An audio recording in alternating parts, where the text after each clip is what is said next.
O fósforo é um macronutriente primário, sendo tratado como essencial por estar intimamente ligado ao desenvolvimento e crescimento das plantas. No solo, sua dinâmica sofre diversas interferências, e é sobre esse tema incrível que iremos abordar hoje com vocês. PlantCast, o primeiro podcast sobre fisiologia e nutrição de plantas.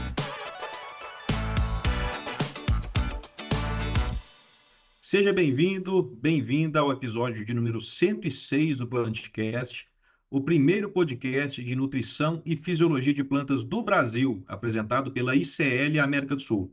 Eu sou Ismael Andrade, host do PlantCast, e agradeço por sua audiência e nesta comunidade, de quase 10 mil pessoas aqui nas plataformas de áudio. Sinta-se em casa. Para este episódio, convido Bianca Machado, ela que é engenheira agrônoma, consultora de desenvolvimento de mercado no oeste da Bahia, fica sediada lá em Luiz Eduardo Magalhães e faz parte do time CL na diretoria Cerrados Leste. Bem-vinda, Bianca. Oi, Ismael, é um prazer estar aqui com vocês hoje. Muito bom, obrigado, Bianca. Convido também Luciele Leolato, ela que é engenheira agrônoma, consultora de desenvolvimento de mercado, sediada em Catalão, Goiás, e faz parte do time CL na diretoria Leste. Bem-vinda, Luciele. Olá, Ismael, Bianca, ao nosso convidado de honra e também aí a todos os ouvintes. É uma satisfação estar participando desse PlantCast sobre um tema um tanto polêmico e principalmente com um especialista no assunto como nós vamos ter hoje. Com toda certeza, e trazendo sua expertise, sua experiência, dou aqui as boas-vindas ao nosso convidado, professor Paulo Pavinato, graduado em agronomia pela Universidade Federal de Santa Maria, mestre em ciência do solo também pela Universidade de Santa Maria, doutor em agronomia / agricultura pela Universidade Estadual Paulista, Unesp, Botucatu, São Paulo, com ênfase em química e fertilidade do solo. Atualmente é professor associado da Escola Superior de Agricultura Luiz de Queiroz, Exalc, USP, Piracicaba, São Paulo. Sua área de atuação na docência e na pesquisa é em fertilidade do solo e adubação. Seus projetos são focados no manejo de fertilizantes e adubação em sucessão de culturas, na dinâmica do fósforo no solo em sistemas de produção envolvendo plantas de cobertura e manejo, bem como na utilização e ciclagens de resíduos ambientais como fontes de nutrientes para as plantas. Professor Pavinato, obrigado pela presença e seja bem-vindo ao PlantCast. Olá a todos, é um prazer estar aqui falando com vocês novamente aí sobre um tema bastante interessante para a agricultura brasileira e com uma perspectiva, boa para os próximos anos aí, em termos de eficiência, em termos de busca por novas alternativas ou novos manejos que possam melhorar o aproveitamento desse nutriente no solo. Então, obrigado, Ismael, obrigado, Bianca, obrigado, Luciele, pelo convite. Maravilha, professor. É justamente isso, é a nossa busca por elevar os patamares de produção, né? Nós que agradecemos e com certeza será um episódio rico em informações, né, que irão com certeza nutrir a nossa comunidade. Já starto aqui a primeira questão, professor, a gente para dar início nessa conversa, né? O senhor poderia começar falando sobre a importância do fósforo para as plantas e para a agricultura e quais são as formas de fósforo que nós encontramos no solo, professor? Bom, Ismael, essa é uma pergunta bastante dinâmica, e bastante ampla. Na verdade, quando a gente fala em importância do fósforo para as plantas, lembrem que nós estamos falando aqui numa atuação ativa, desse fósforo, tanto para a parte de energia da planta, então a formação do ATP e também translocação dessas energias na planta para tocar todo o sistema reprodutivo e produtivo da planta, bem como a formação de DNA, então está associado diretamente à perpetuação das espécies e também formação de membrana plasmática. Então essas são as principais atuações do fósforo na planta. Todas as células precisam de fósforo, não havendo fósforo em condições, em quantidade adequada, a planta não vai nem se desenvolver e nem se multiplicar. Então é um elemento que, bem como, nós já sabemos muito bem dos outros elementos que têm uma atuação muito importantes no desenvolvimento, como nitrogênio, fósforo, o potássio, cálcio, magnésio, o fósforo é um elemento chave para a reprodução. Se não tem fósforo, não tem, né, perpetuação da espécie, inclusive para nós, né? Quando nós falamos em dinâmica do fósforo no solo, esse é relativamente, né, complexo o sistema, como ele funciona, uma vez que nós temos, né, frações ou formas lábeis de fósforo no solo. Então essas formas lábeis são o P que está na solução do solo, na forma de PO4, HPO4, H2PO4, que são as duas formas que a planta absorve realmente diretamente da solução. Mas isso é uma migalha, isso é uma quantidade muito pequena. Então é mínima a quantidade que a gente tem em solução, algumas gramas por hectare, né? A segunda fração que a gente encontra é o chamado P lábio, ou P disponível, mensurado pelos métodos de análise, né? Como a resina, como o MEDES, por exemplo, que são os clássicos do Brasil. E nessa fração a gente encontra P fracamente ligado à fração sólida do solo. Então pode ser um P que está, de alguma forma, né, sofrendo uma atração eletrostática, uma ponte de hidrogênio com a fração argila ou mesmo com a fração orgânica do solo, e fica facilmente trocável com a solução. Então ele repõe facilmente a solução do solo. Por outro lado, nós temos a grande fração de P no solo, que é o P considerado não lábil, né? A gente mensura isso de diferentes formas, com extratores mais fortes, com ácidos muitas vezes, né, fortes para retirar esse P do solo. E esse fósforo não lábil, ele está sofrendo as mais diversas ligações com a fração sólida do solo. Então, nesse fósforo não lábil, que nós temos normalmente nos solos brasileiros mais de 95% do nosso fósforo total, nós temos ele ligado muitas vezes com ligações covalentes, né, fazendo troca de ligantes com a fração argila, e aí na fração argila a gente dá um destaque muito maior para os óxidos de ferro e óxidos de alumínio, que são os dois componentes principais da absorção forte de fósforo no solo. E essas ligações covalentes, elas não deixam esse fósforo muitas vezes voltar para a solução do solo, certo? Além de nós termos, obviamente, uma parte de fósforo ligada à fração orgânica também, né? Essa fração orgânica está associada, então, à decomposição de resíduos vegetais ou, muitas vezes, né, algum tipo de ponte catiônica que pode reter esse fósforo do solo. Então, de maneira geral, né, a grande fração de fósforo no solo que nós temos é a fração não lábil. Essa fração não lábil, de maneira geral, ela pode representar aí de 90% a 95% ou até mais que isso do total de fósforo no solo. Não é que nós não temos fósforo no solo, nós temos fósforo, mas grande parte desse fósforo não está em frações consideradas acessíveis para a planta, pelo menos no curto prazo. O senhor comentou, né, dessa questão aí das formas que nós temos de fósforo no solo e colocou esse detalhe, né, que nós temos de fato uma grande quantidade de fósforo, mas que ele não está necessariamente disponível aí para as plantas. E é nesse sentido que vem a minha pergunta. Eu gostaria que o senhor explicasse um pouquinho mais como que as características do solo, textura, a matéria orgânica e o próprio sistema de produção, eles conseguem influenciar tanto na dinâmica do fósforo, como também nas perdas desse fósforo no sistema. O senhor poderia explanar um pouquinho para a gente como que seria isso?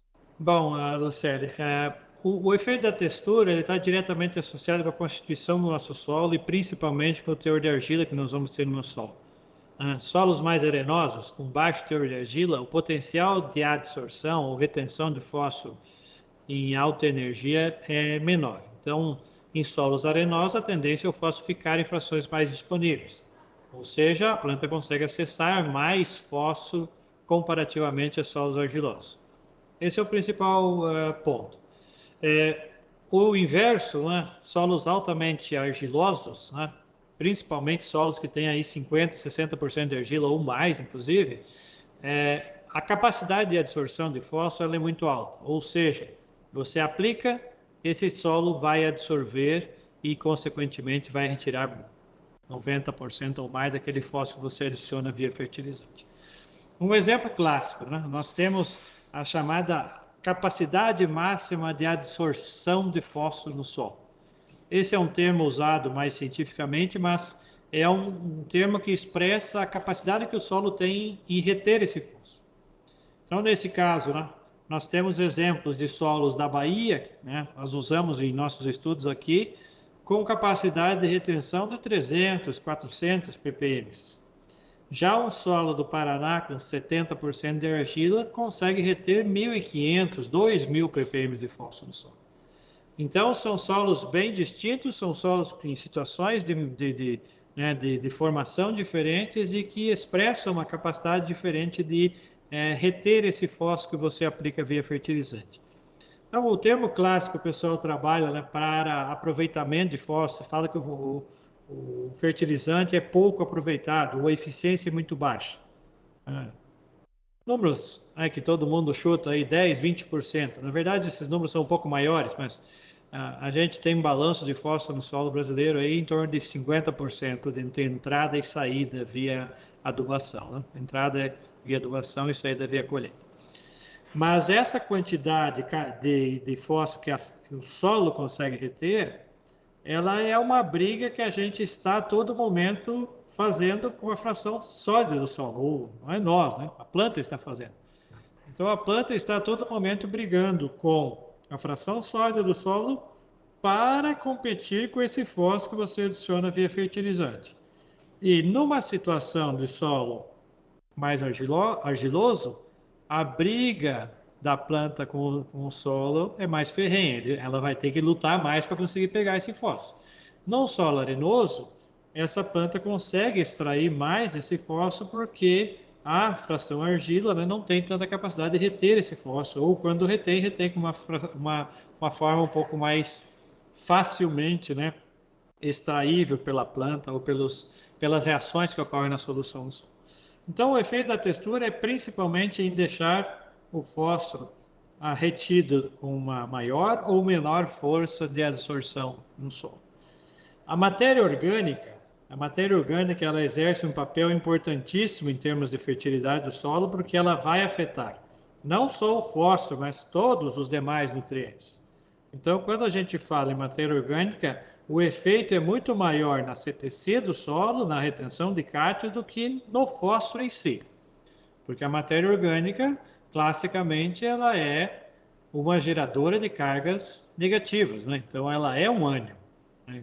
Grande parte dos compostos orgânicos que nós temos no solo são ânions, eles se comportam como ânions. Então, eles vão competir com esse fósforo.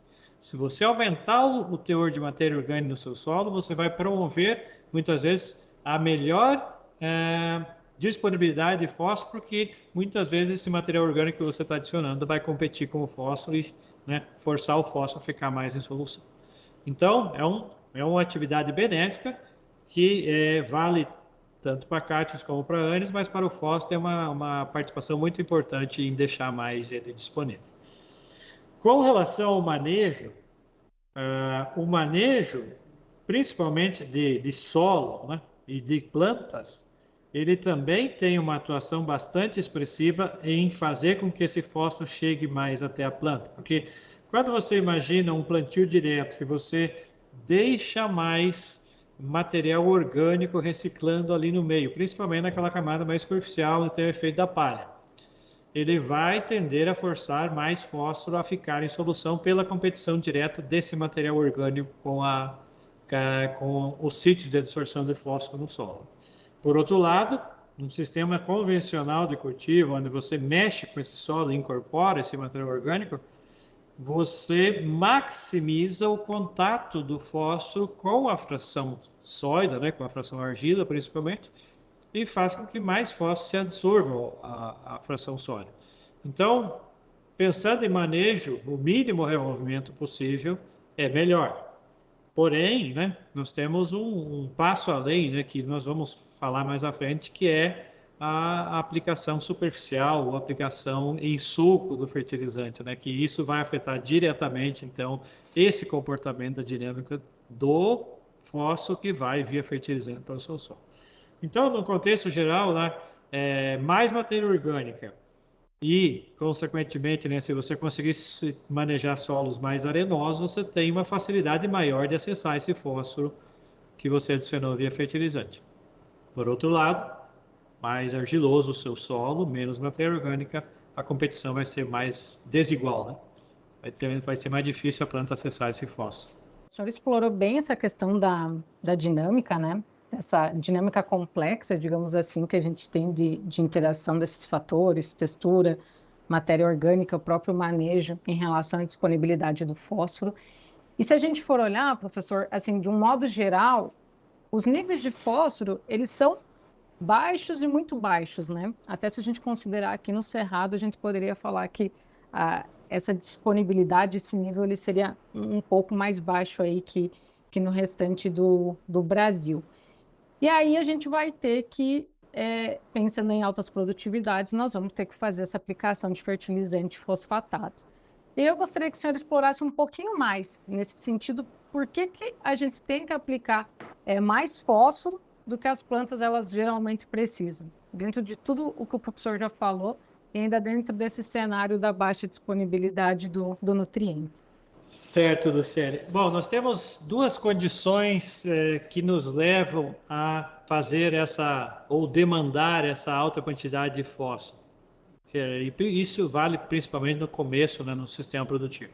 Uma é que nossos solos são de origem tropical. Então, comparativamente aos solos europeus, aos solos norte-americanos, nossos solos são muito temperizados. Solos muito temperizados têm mais, né, caulinita, tem mais óxido de ferro e alumínio. Então, é uma consequência da formação do nosso solo, nós temos essa competição mais desigual. Então, nós não podemos comparar o que acontece lá com o que acontece aqui nos nossos solos.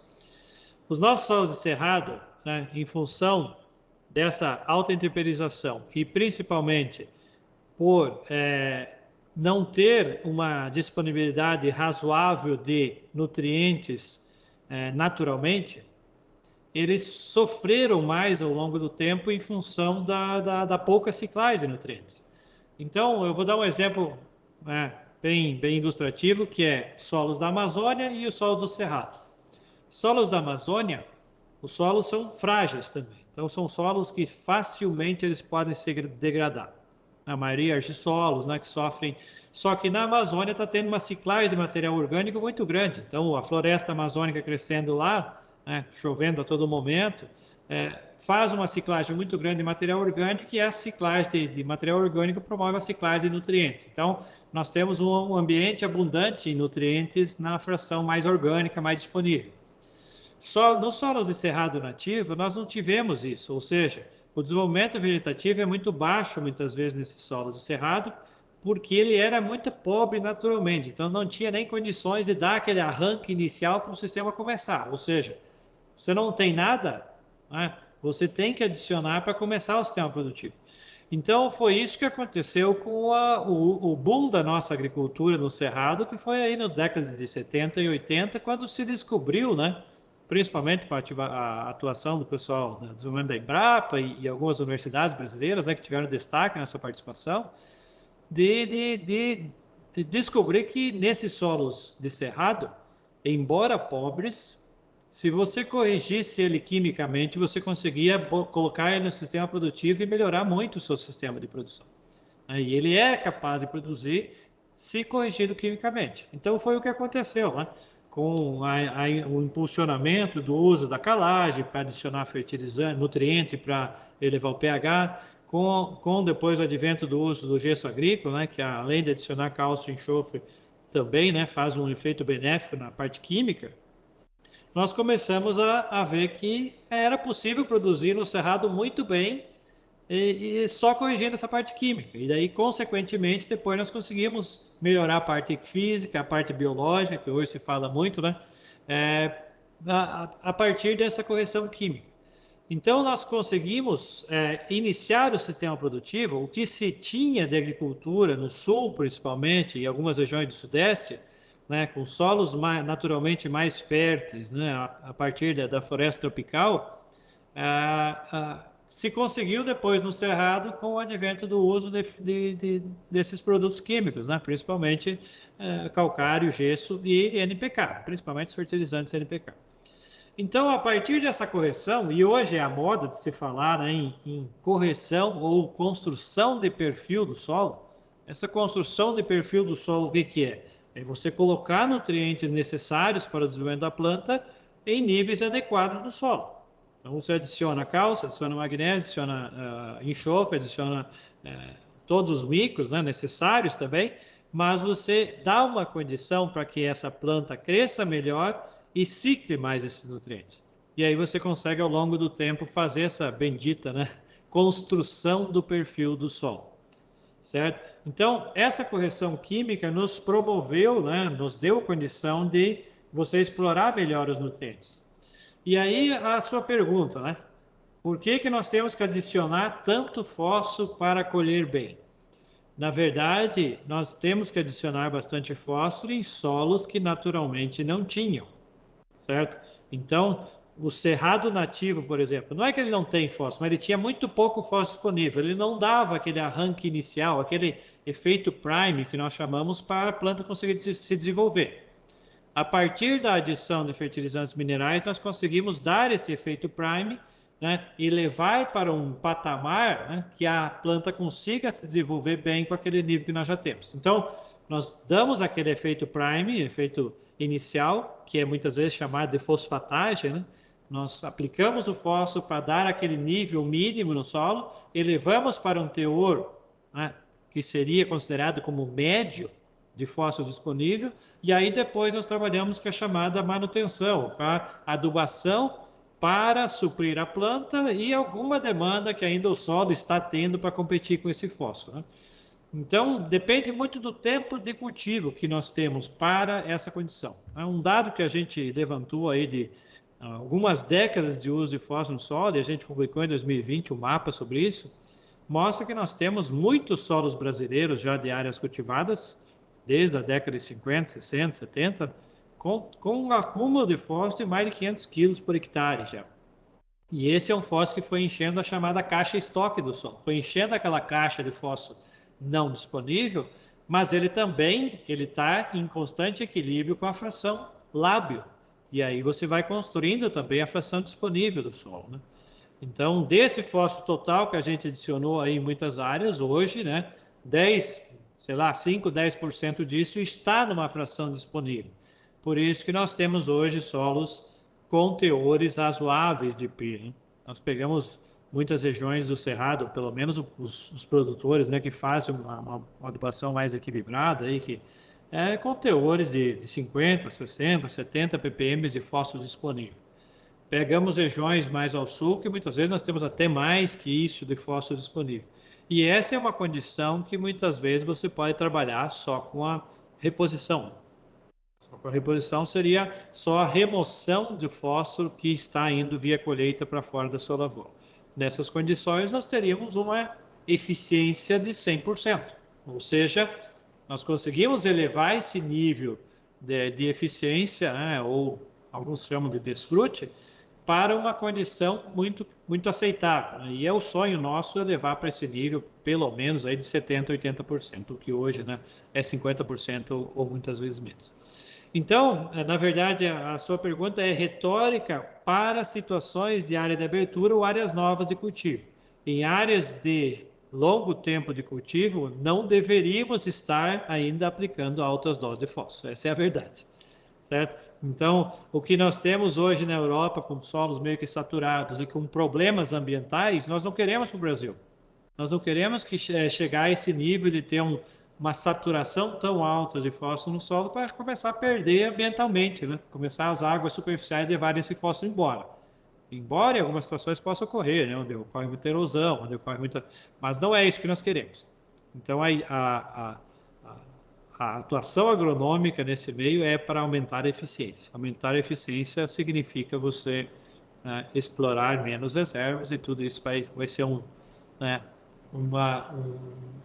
passo a passo para você ter um uso mais eficiente do nutriente e um balanço mais equilibrado de produção, né? O que representa uma sustentabilidade melhor no sistema produtivo. Muito obrigado, professor. Realmente uma aula aqui. E agricultura, ela é isso, né? Ela é evolução. E para entendermos o presente, eu digo que nós precisamos compreender o passado. E aqui o senhor disse muito bem como eram os aspectos químicos, né, do solo, do cerrado, né? E que o senhor mencionou o início das correções com calagem, com gessagem. E aqui eu tenho a grata obrigação de ter a menção aqui do nosso eterno ministro Alisson Polinelli, com todo o seu time, realmente um visionário da agricultura tropical e revolucionou e possibilitou com que nós enxergássemos o cerrado e outros tipos de solo de uma forma diferente, né? Agora, uma pergunta polêmica, professor. Fósforo a lanço ou fósforo no sul? Quais critérios que nós devemos seguir para a gente adotar uma forma ou outra de aplicação? O que o senhor nos fala em relação a isso? Alguns anos atrás, né, talvez décadas atrás, existia uma resistência muito grande ao uso do fósforo superficial.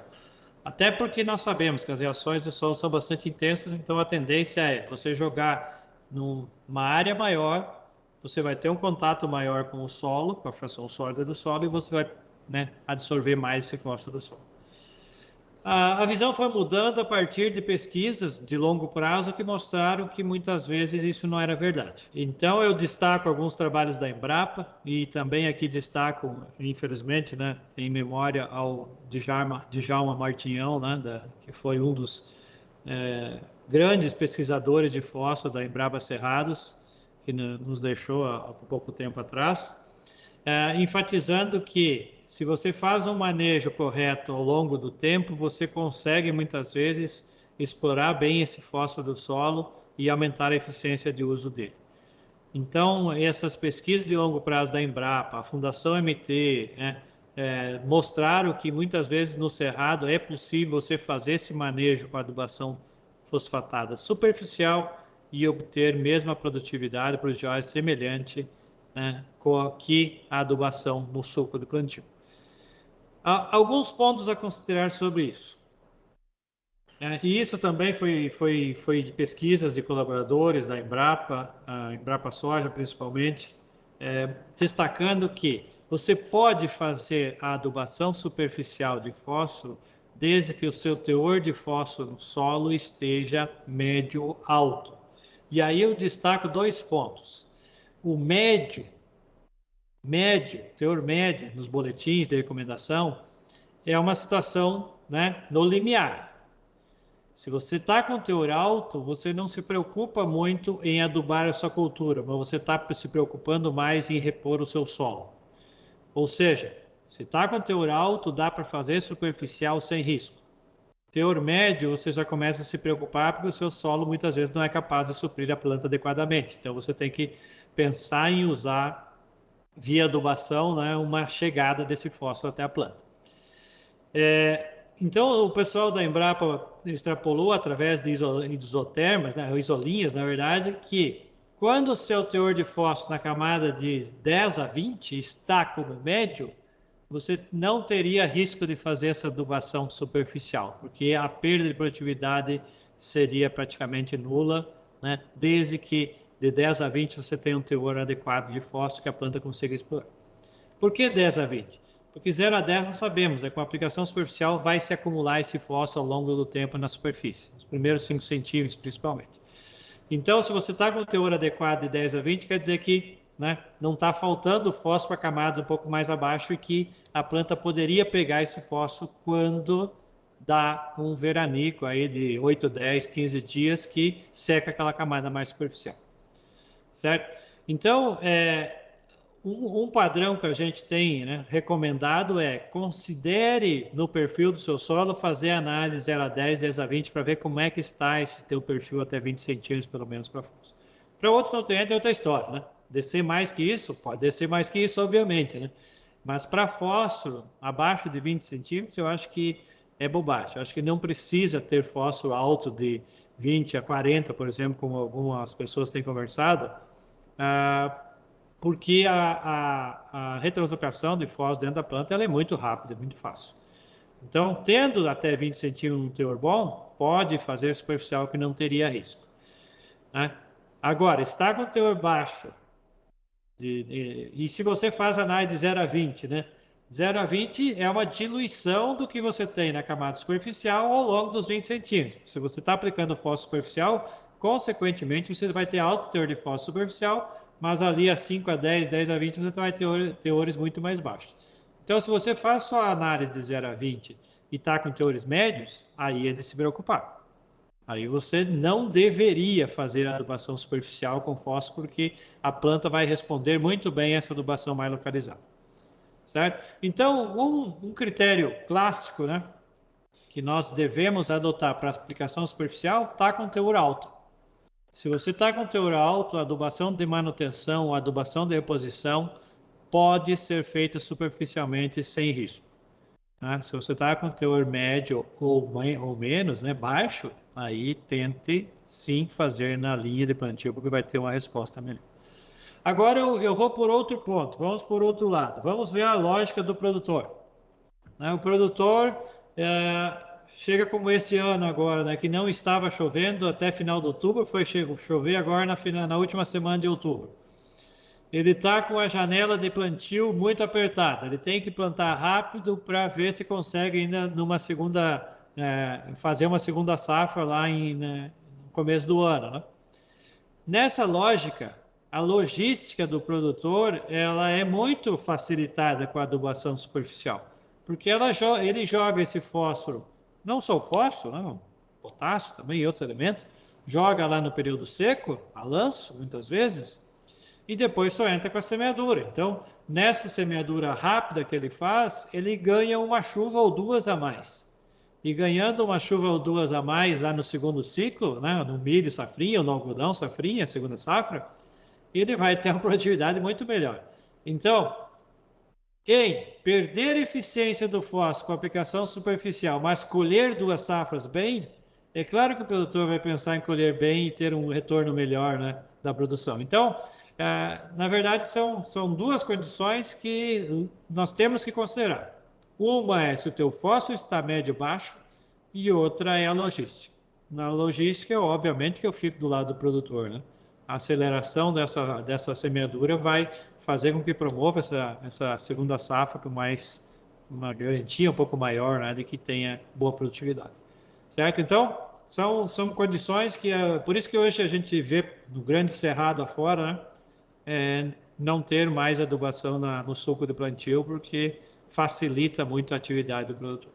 Se você construiu a fertilidade bem no seu solo, que você está trabalhando só com reposição, e eu conheço muitos produtores que fazem isso, poderia-se fazer essa reposição superficial sem problema, certo? Então, você não estaria trabalhando com a demanda da cultura em cima, você trabalharia com a demanda de reposição via solo, ou seja, você vai repor aquela fome do seu solo, porque o solo é capaz de suprir bem a sua planta que está desenvolvendo naquele momento, certo? Então, esse é um panorama geral que eu acho que nós temos que considerar. Muito bom, professor. E acredito que um parâmetro também para ser levado em consideração é o relevo, né, do solo. Em relevos muito acidentados, né, a gente fazer a aplicação a lanço não é muito uma boa alternativa, mesmo em condições de teores altos, né, no solo. Sem dúvidas, isso é clássico, né, da região sul, Paraná para baixo, e muitas áreas acidentadas e que agora com as chuvas de final de outubro estão sofrendo muito, né? Áreas inclusive com alta palhada, né, com chuvas de 100 e tantos milímetros aí num dia, levando a palhada e levando a camada superficial altamente fértil embora. Então, se você jogar superficial, o risco de perda é muito maior. Esse fósforo que você jogou superficial vai parar, né, no rio, vai parar no lago e assim por diante. Então, vai perder mais eficiência. E outro ponto importante nessas áreas mais declivosas é o plantio em nível, né?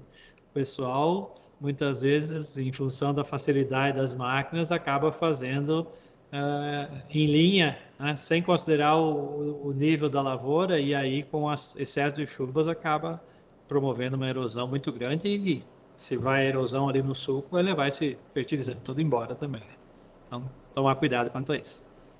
Sim, professor, muito obrigado. Perfeito. E o senhor falou várias situações, né, que é importante a gente fazer análise de solo para ver os teores de fósforo. E falando aqui da região onde eu estou hoje, na região oeste da Bahia, são solos, em sua maioria, arenosos e que possuem altos teores de fósforo. Ainda mais porque, pelo baixo teor de argila, grande parte do fósforo que é aplicado, ele fica na fração lábil, né, que a planta ainda consegue acessar. Não é raro a gente pegar análise de solo que tem teor acima de 40 ppm de fósforo. E já acredito que uma tradição de quem cultiva no cerrado, de sempre entrar com fósforo, mesmo em situações de altos teores, sem muito ajuste de doses. Até porque quando começou o cultivo de grãos no cerrado, um dos nutrientes que mais respondiam naquela época, que os teores ainda eram baixos no solo, era o fósforo. Então é muito uma tradição todo ano entrar com mais ou menos 90 pontos de fósforo, pensando na soja, né? E, frente a isso, eu faço uma pergunta para o senhor. Existem ocasiões em que a gente pode zerar a adubação de fósforo sem ter prejuízos em produtividade? Bom, Bianca, essa é uma pergunta que é corriqueira e que, na verdade, né, o produtor tem muita resistência em tirar realmente a adubação fosfatada.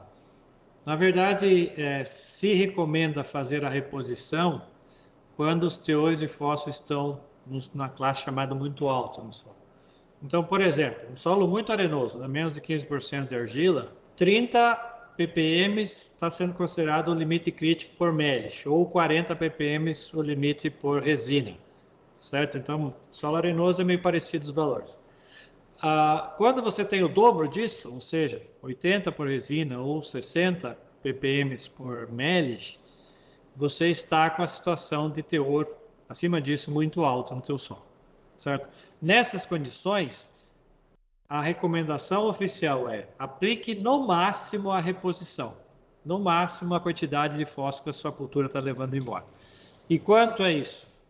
Para a soja, de maneira geral, 40 a 50 pontos de P2O5. Isso é quanto a soja leva embora.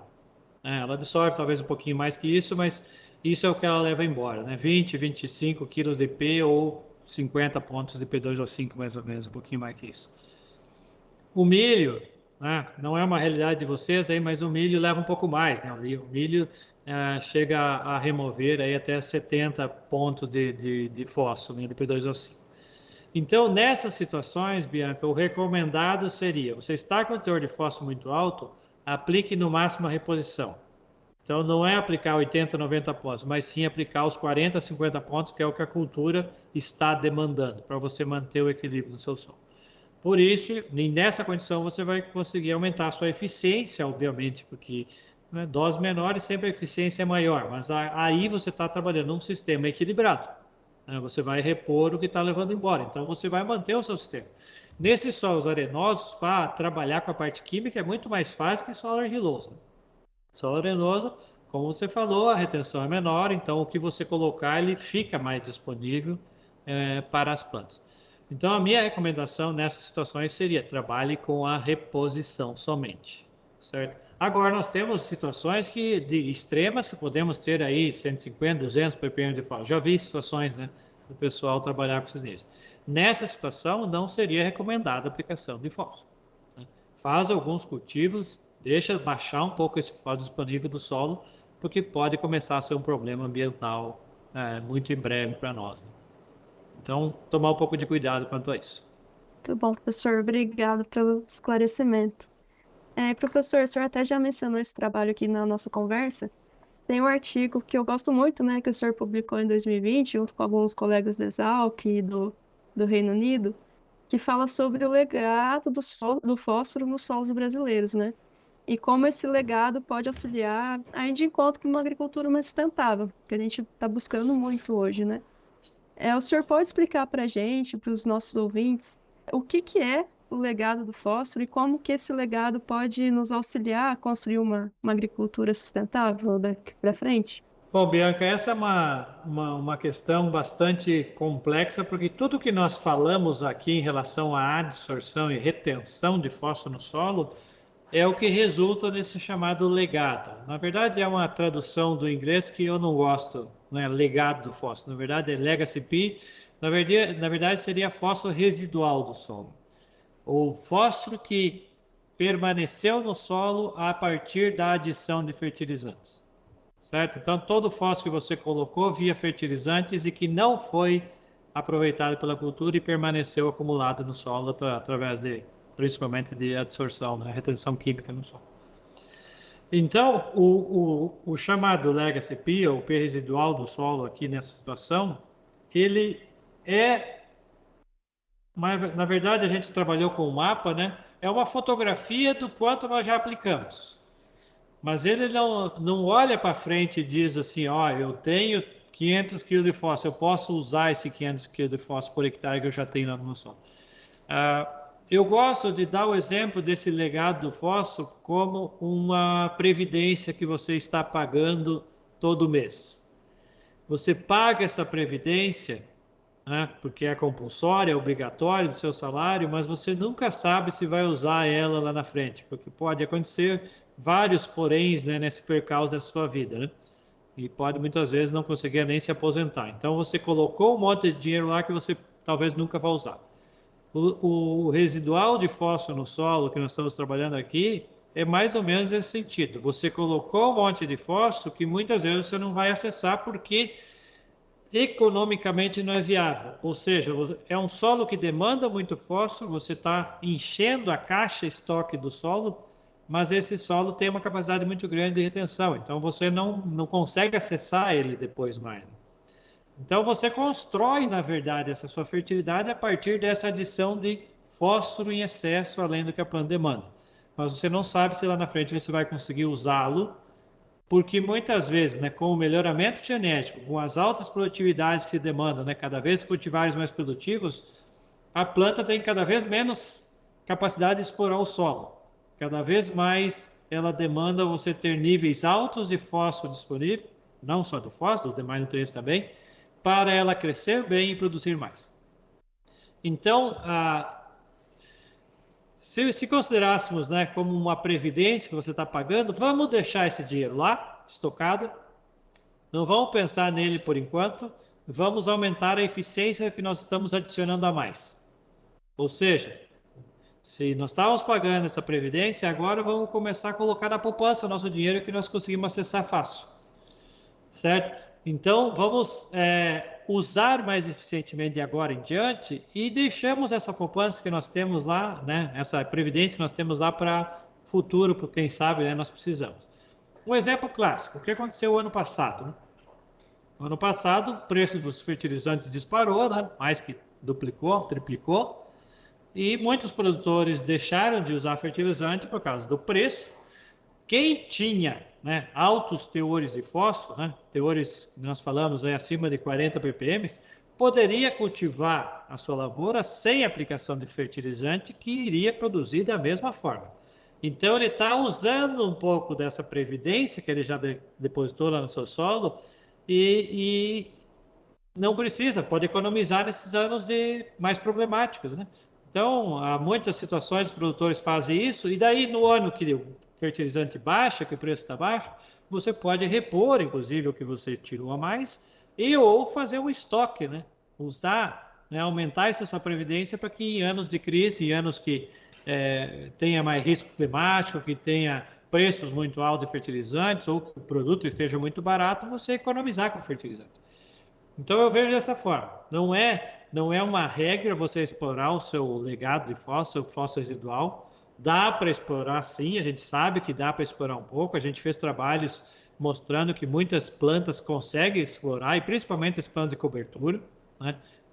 Você usar uma planta de cobertura com um sistema radicular um pouco mais agressivo, você consegue explorar esse fósforo do solo e voltar o fósforo a ciclar no sistema, né? Principalmente na fração orgânica, mas não é uma regra. Então, eu não recomendaria explorar em todos os momentos, né, em todas as situações, esse fósforo que já está lá no solo. Mas sim, a partir de agora, trabalhar com uma eficiência melhor, ou seja, aplicar mais assertivamente aquela demanda da cultura que você está cultivando. Então, construir o seu nível de fósforo no solo, vamos trabalhar agora com a reposição ou a manutenção da adubação, né? Diminuir a dose para ser mais eficiente. Essa é a resposta clássica para as situações que a gente tem desses balanços de fósforo nos solos brasileiros. Legal, professor. E só para fazer uma finalização aqui, né? Uma última pergunta, fazer um balanço geral do que foi falado.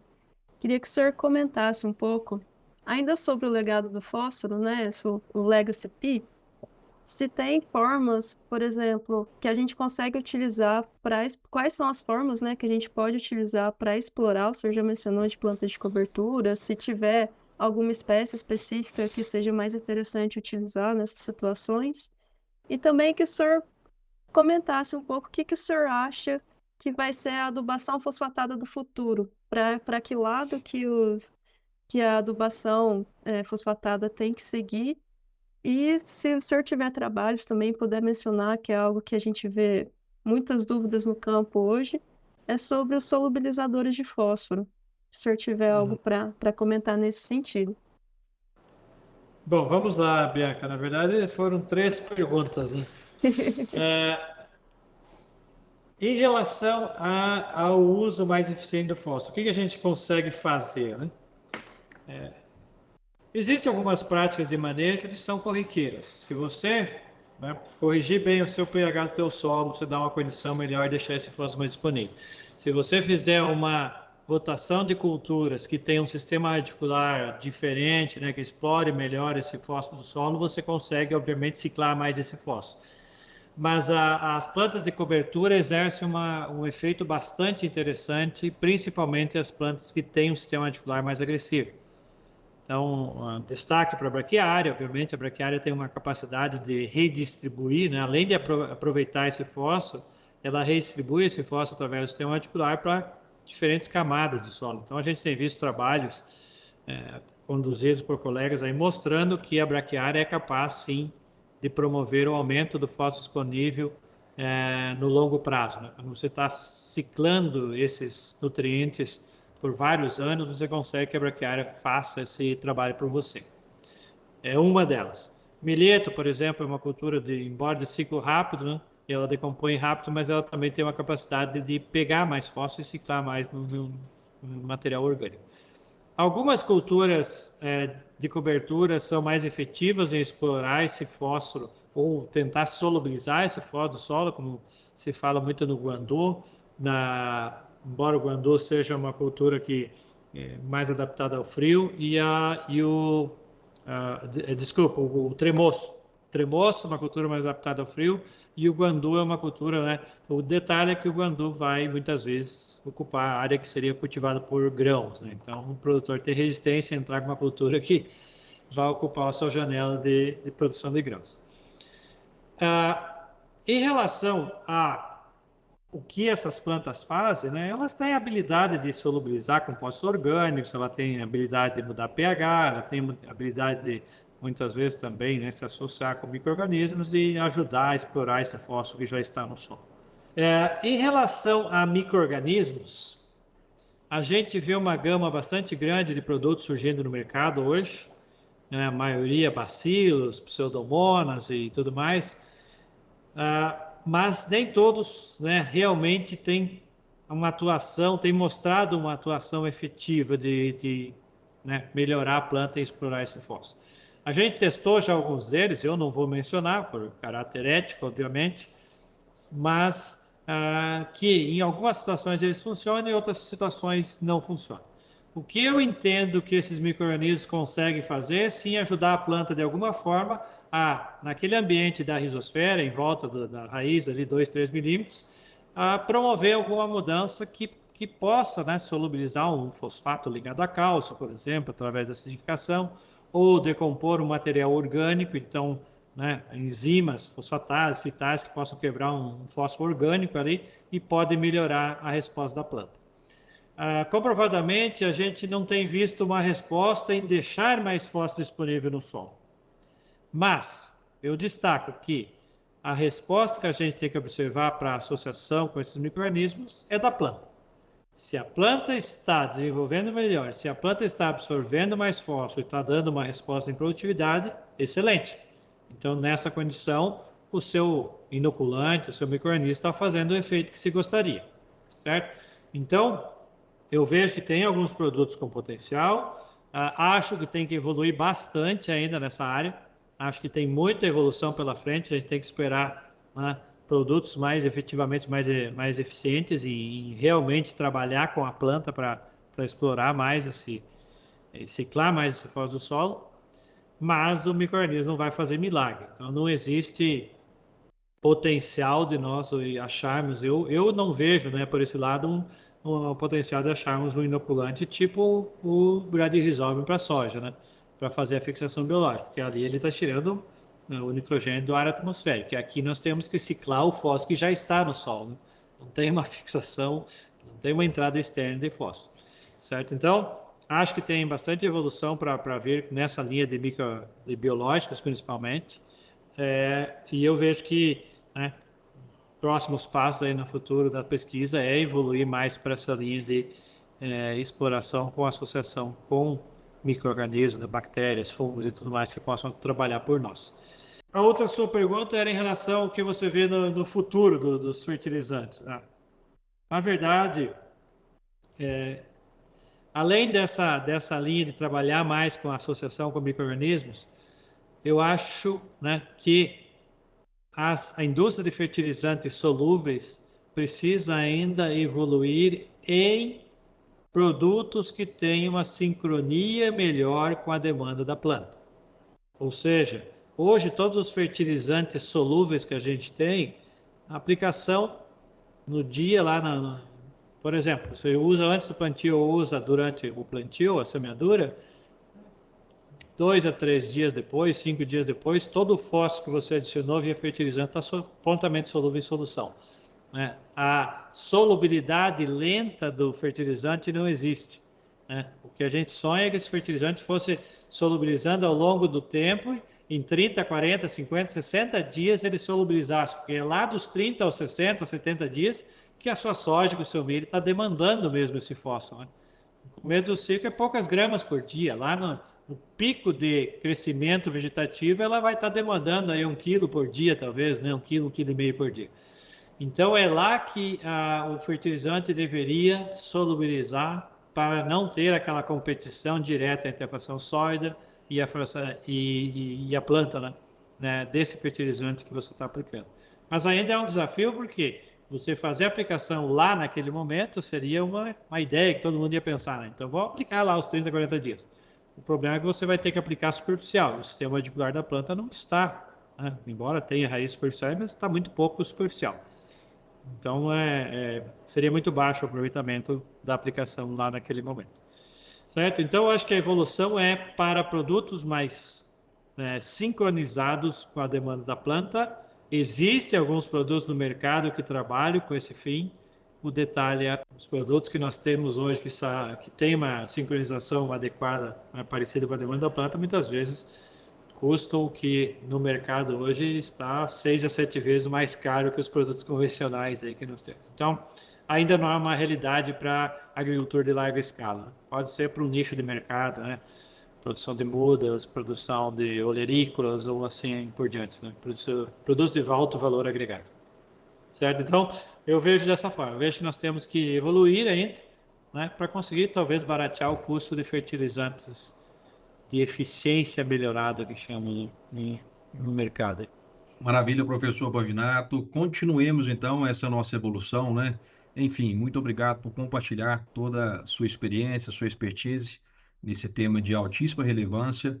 E deixo aqui para você as suas considerações finais. Para o nosso público, né, que nos acompanha sempre, né, tem pessoas ligadas ao campo, dos mais diversos setores do agronegócio. Gostaria que você deixasse uma mensagem final e também os seus contatos, né, como é que o pessoal te encontra aí nas redes sociais ou algum contato de e-mail. Fique à vontade, professor. Bom, eu é que agradeço o pessoal da ICL, né, pela oportunidade aí de divulgar um pouco mais nossas pesquisas, nossas ideias. Espero que tenha esclarecido alguns pontos, né, de dúvidas para muitos aí. E a todo mundo que está nos ouvindo no Brasil afora, aí pelo campo, que use um pouco dessa informação, né, que seja útil para você na aplicabilidade prática, principalmente, né? Levar essa informação ao produtor e o produtor use de forma correta para, né, termos uma eficiência melhor do uso desse fertilizante, né, desse nutriente, bem como, né, nós tenhamos um balanço e uma sustentabilidade do sistema produtivo mais adequado. Eu agradeço muito a oportunidade. Meu e-mail, né, é pavinato@usp.br, então pode me mandar e-mail, fique à vontade de nos contactar. E nas redes sociais a gente se encontra por aí, né? LinkedIn, Instagram, né? É só pesquisar por Paulo Pavinato lá que irá me encontrar, com certeza. Muito obrigado. Obrigado, nós que agradecemos. Luciene, ficamos por aqui então, né? Depois dessa aula, Ismael, com certeza ficamos por aqui. Eu me perdi no tempo aqui, não sei, estava tão Eu bom também. que eu tomei um susto na hora que o Ismael falou que precisava encerrar, sabe? Foi É. tipo, opa, mas parece que fazia 10 minutos que a gente estava conversando só. Então, quando o Aham. assunto é bom, ele é leve, quando a pessoa ama o que faz, a gente só fica ouvindo, né? E indo junto no pensamento. Maravilha, obrigado. Bianca, ficamos por aqui também, né?